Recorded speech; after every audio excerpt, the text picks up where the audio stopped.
नेपाल मैत्री के गवाह है, हर फुट बाई फुट के गवाह है उत्तर प्रदेश के प्रदेश अध्यक्ष डॉक्टर रविंद्र मौर्य जी, और जिनके निर्देशन में, जिनके कुशल निर्देशन में और आदरणीय राष्ट्रीय अध्यक्ष जी के अध्यक्षता में यह भारत नेपाल मैत्री सम्राट अशोक क्लब के द्वारा सफल हुई।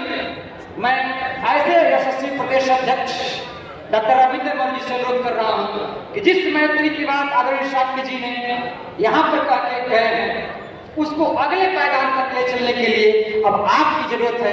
मैं चाहता हूं कि पूरा सदन एक बार जोरदार तालियों के साथ आमंत्रित करें और हमारे देश उत्तर प्रदेश के प्रदेश अध्यक्ष डॉक्टर रविंद्र मौर्य।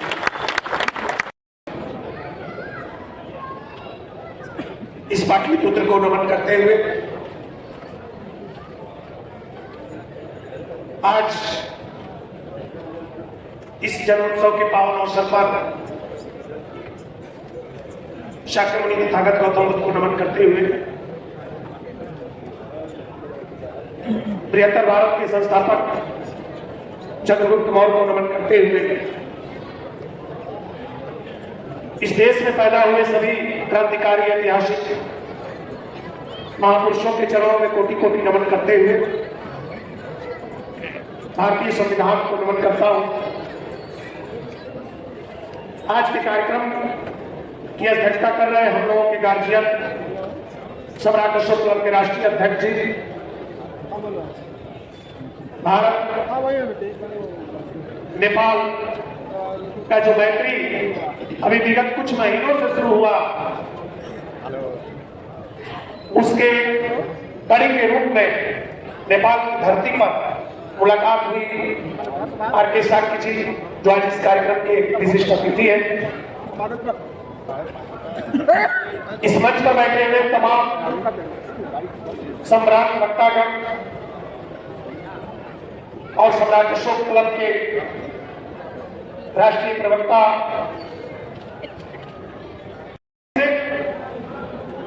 चारुमती जी का विवाह काठमांडू में हुआ और आज एक बार पुनः ये नींव रखी गई और उसकी शुरुआत आपने किया।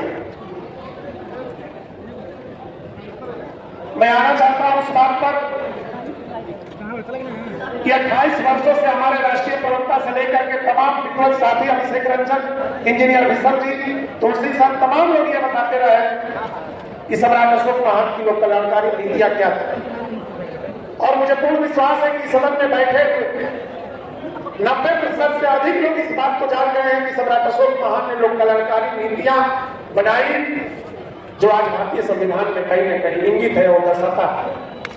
लेकिन आज चलाने की जरूरत है, आपको बताने की जरूरत है कि भारतीय संविधान के अनुसार जो संपूर्ण भारत में जितनी भी लोक कल्याणकारी नीतियां आज चल रही है, उसके जनक सम्राट अशोक महान थे। ये लोगों को बताने की जरूरत है और अपने आप में परिवर्तन करने की जरूरत है।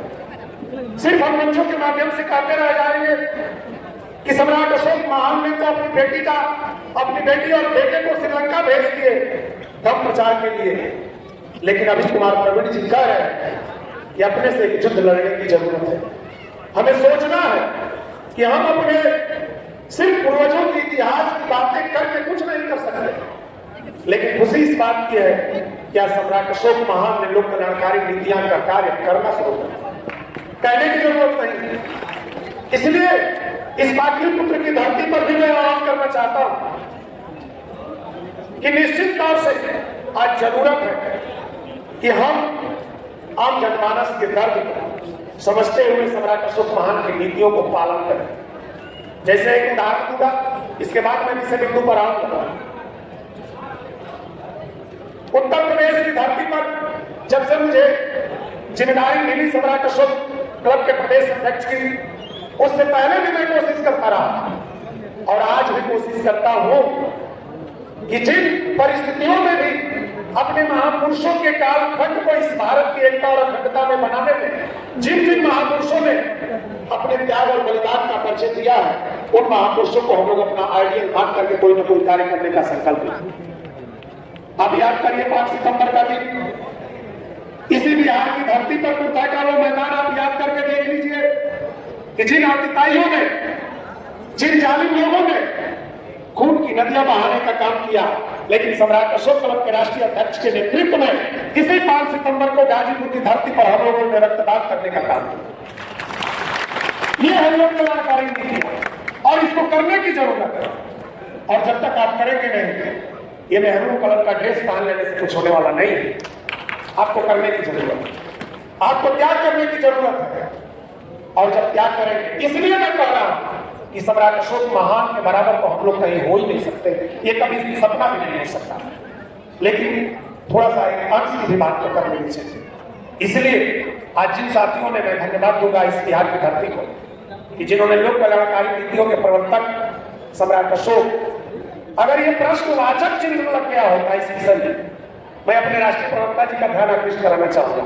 सिर्फ ये प्रश्नवाचक चिन्ह लग गया होता कि लोक कल्याणकारी नीतियों का प्रवर्तक कौन, तो मुझे लगता है कि इस मंच पर सारे विद्वान साथी बैठे हैं, एक शब्द में उत्तर होता सम्राट अशोक महान, दूसरा और कुछ नहीं होता। इसलिए सम्राट अशोक महान के नीतियों को आत्मसात करने की जरूरत है। उन्होंने अपने शिलालेख में लिखा है, अपासी हुए बहु कयाने दया दाने सचे साजवे मादे साधवे चल। एक लाइन में उन्होंने पूरी धर्म की बात कर और करने की जरूरत है। अपासी हुए अल्पपात, आप मन से सोच रहे, मैं सिर्फ प्रवृत्ति की बात को ही इंगित कर रहा हूं कि आपको लड़ने के लिए खुद की जरूरत है। अल्पपात की परिकल्पना करें, बहु कयाने अत्यधिक कल्याण करने की बात कर रहे हैं। लोगों का कल्याण कैसे होगा? लोक कल्याण, जैसा कि हमारे राष्ट्रीय महाप्रबंधक ने उसको विस्तृत कर दिया। लोक कल्याण शब्द ही अपने आप में परिपूर्ण है और इसके जनक पूर्ण रूप से मैं कहूं तो तथागत गौतम बुद्ध ही, क्योंकि हमारे भिक्षु संग बैठे, आप जब इन्हें बदनामी करते हैं, हम सभी लोग इनको जब बदनामी करते हैं तो इनके शब्दों की बात सारी शब्द वही निकलते हैं, मंगल हो, सुखी रहे। यही एक शब्द निकलता है जो भगवान बुद्ध की वाणी निकलती है, मंगल हो, सुखी रहे। ऐसी करुणा, ऐसी मैत्री, ऐसा प्रेम अगर हर मानव के अंदर उपज जाए तो फिर लोक कल्याण करने की बात ही नहीं होगी, लोगों को लोक कल्याण करने कहने की जरूरत ही नहीं है। और मुझे पूर्ण विश्वास है इस कार्य को सम्राट अशोक क्लब का एक बच्चा, एक नौजवान, एक बुजुर्ग, एक महिला, एक बेटी भी कर सकती है, क्योंकि 18 वर्षों में, 28 वर्षों में सम्राट अशोक क्लब ने आपको एक नेतृत्व दिया है, सोचने की क्षमता दी।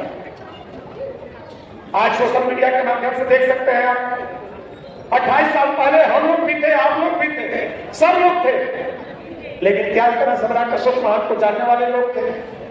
क्या इतनी होड़ लगी रहती थी कि सोशल मीडिया पर, चाहे वो बिहार के मुख्यमंत्री हो, चाहे उत्तर प्रदेश के मुख्यमंत्री हो, चाहे देश का कोई भी नेता हो, आज सम्राट अशोक क्लब ने मजबूर कर दिया कि ट्विटर पर उनको बधाई देने के लिए मजबूर हो गए। ये सम्राट अशोक क्लब की थे, आपने एक मैदान आगे बढ़ाया है। इसीलिए कहा गया है कि धारा साथ दे तो कोई और साथ है। ये चंद लाइन में आर.के. साक्य जी को समर्पित करता हूं कि धारा साथ दे तो कोई और बात है, जमीन साथ दे तो कोई और बात है। अरे हम चल तो सकते हैं एक पैर से भी, मगर दूसरा साथ दे तो कोई और बात है। तो आज जरूरत है मिलकर के बोझ उठाने की, और सम्राट अशोक क्लब के लोग इससे वाकिफ। तो जो सम्राट अशोक महान की यह नैतिक संहिता थी, उन्होंने जो करुणा, प्रेम, मैत्री का संदेश अभी आर.के. साक्य जी बोल रहे हैं, सच बोल रहे हैं। इसमें बहुसंख्यक लोग लुम्बिनी गए हुए हैं। अगर वहां अशोक स्तंभ नहीं होता तो शायद विश्व में लुम्बिनी की पहचान होती। और उन्होंने फिर संकल्पित लिया और उन्होंने अशोक स्तंभ वहां उन्होंने लगवाया जहां जहां भगवान बुद्ध गए थे। तो आज ये माध्यम सम्राट अशोक दुनिया के अंदर एक माध्यम बन गए। जहां भी करुणा और मैत्री की बात होगी वहां अशोक और बुद्ध को छोड़ करके अन्य को यह भी आने की सोच भी नहीं सकता।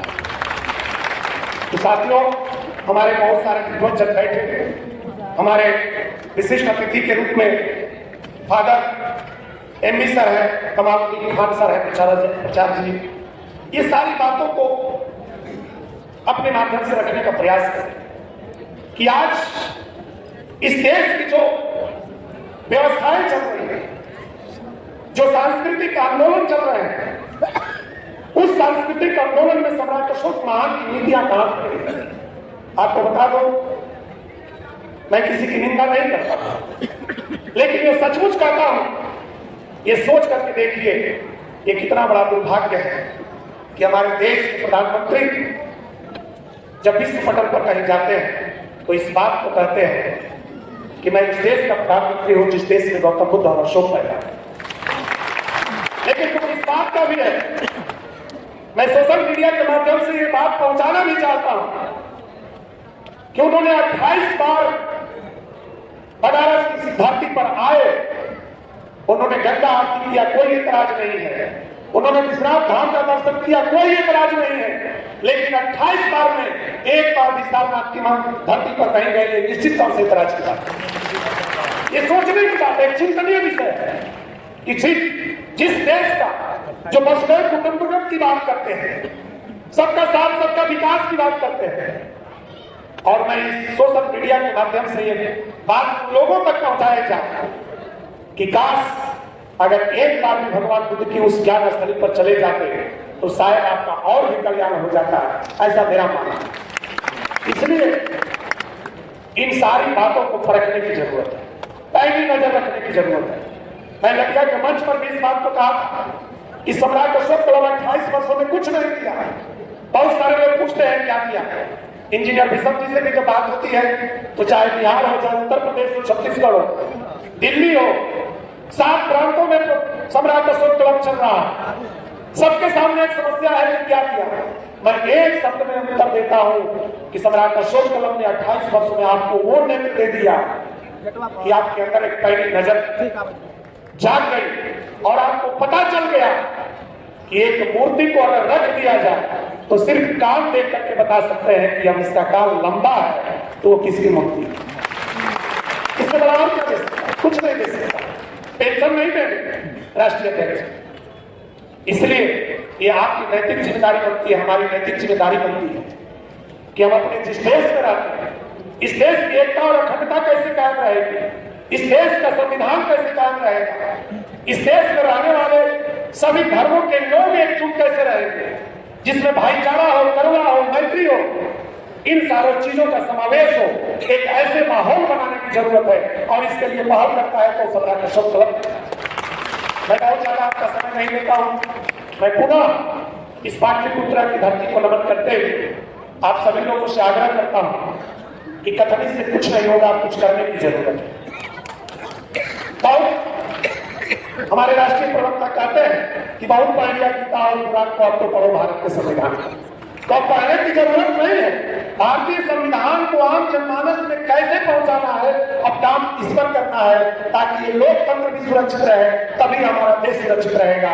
इन्हीं बातों के साथ मैं अपनी बात को विराम देता हूं। सभी लोगों को जय भारत, अतुल्य भारत, समृद्ध भारत, नमो बुद्धाय। भारत